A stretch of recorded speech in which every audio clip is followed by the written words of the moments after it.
Alright, so let's continue. Next step, again, I want to create a new file. I'm going to keep that index file empty because I want to break it down lesson by lesson. I'm going to go to my HTML folder, right click there, and create a new file. So I'm just going to find where I could create that new file, and I'm going to name that file if I could find it. So let me just close that window, open it up again. I have no idea where I created it, so let me just try this one more time. Create new file. Here we go.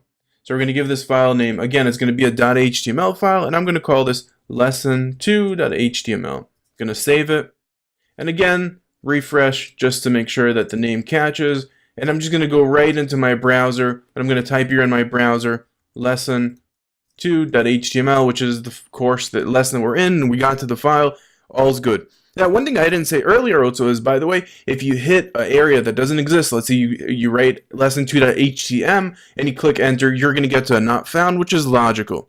On a regular, on your file system, you probably would never see something like this, but on a server, if you try to hit a page that doesn't exist, the server tells you, whoa, wait a second, this doesn't exist. All right?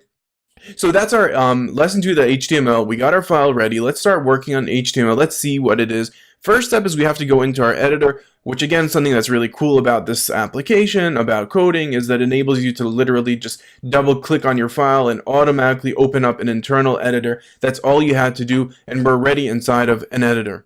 Alright, so before we're going to start building anything in HTML, the next step that I want to talk about, even before we give any intros or talk about the different structures, everything in HTML is content, right? So we want to put inside copy, we want to put inside images, we want to put inside information that users can consume.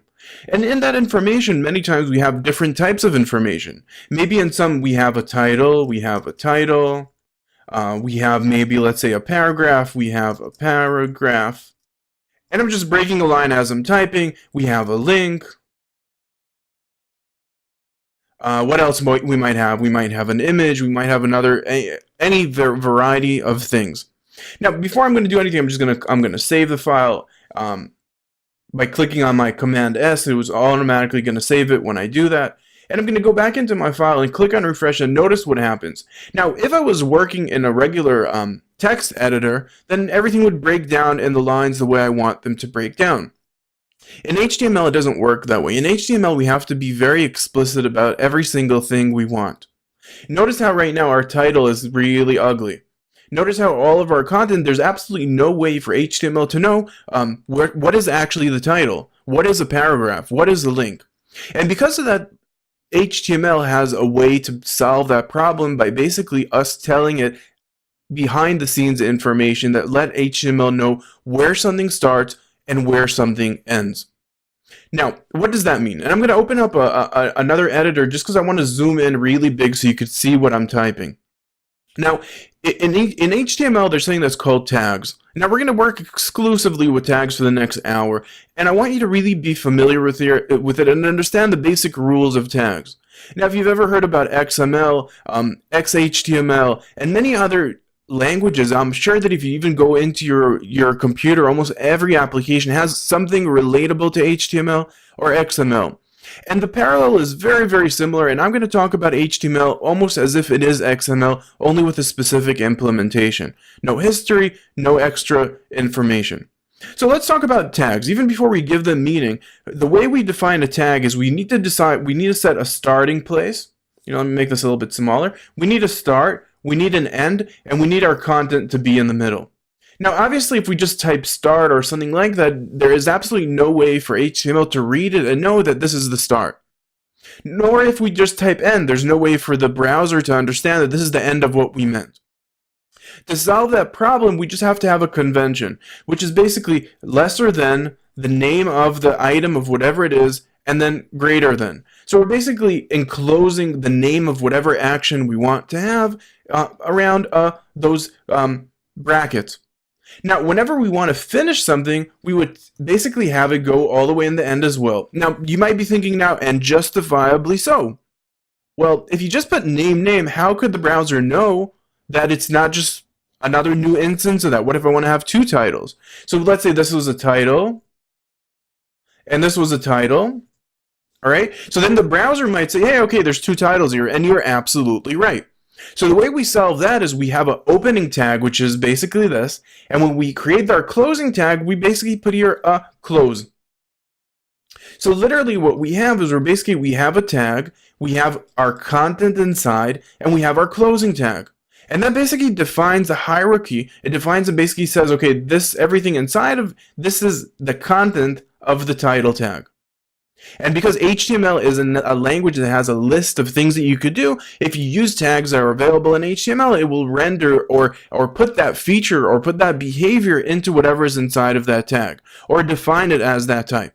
Now, let's see what I mean. All right, so let's go back into our browser, into Teamworks, and I'm just going to go right back in here, and I'm going to continue into this line of thought.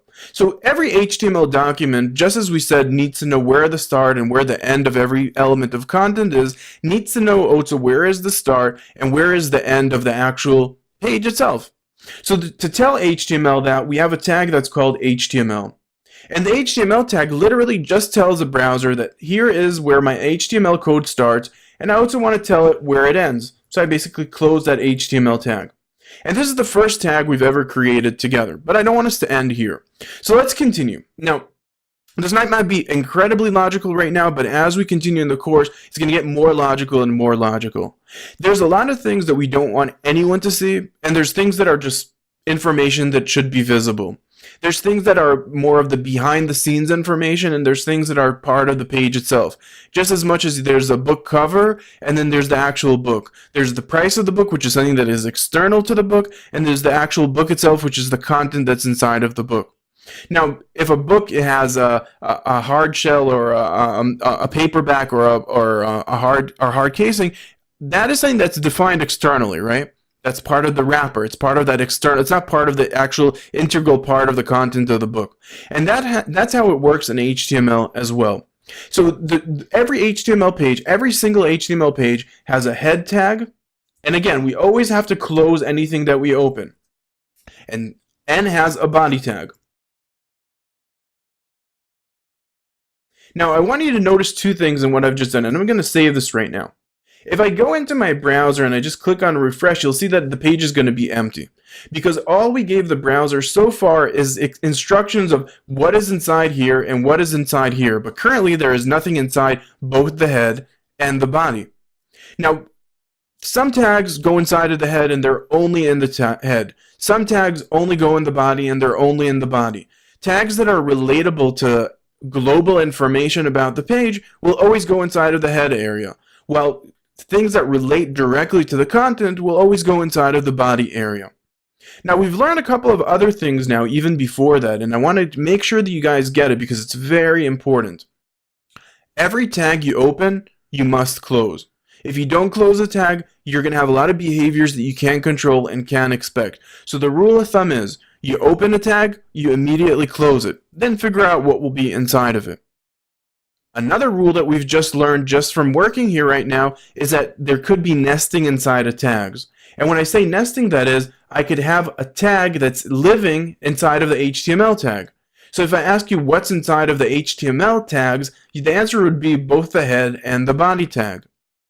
Now, last rule that is very, very critical, very important, and many developers confuse with this, even in the biggest companies in the world. And I've seen this mistake go so many times. And the mistake is very simple.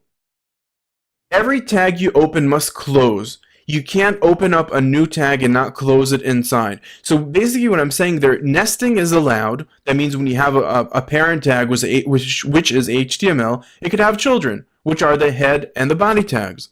But you can't have linking. And what is linking? If I move this body and I move it up to be right here, notice also that I'm getting here, I'm getting an error. You can see that it's getting confused. It's giving me an error telling me, hey, this is not how it's supposed to be. But also the most important thing here that you have to get out of this is that this is chaining. Why is this chaining? Because this is the beginning of the head and this is the end of the head. And you can't have something open inside of a tag. So if I wanted to put, theoretically, the body tag, which I'm not allowed to put in the head at all, but if I wanted to put the body tag inside, I would have to also close it. So you always close whatever you open inside of a tag. So in this case, my body has to be in line 6, because it can't be inside of the head, and then my HTML is legal. Now, it's really just a matter of the rule of thumb is every time you open, you must close.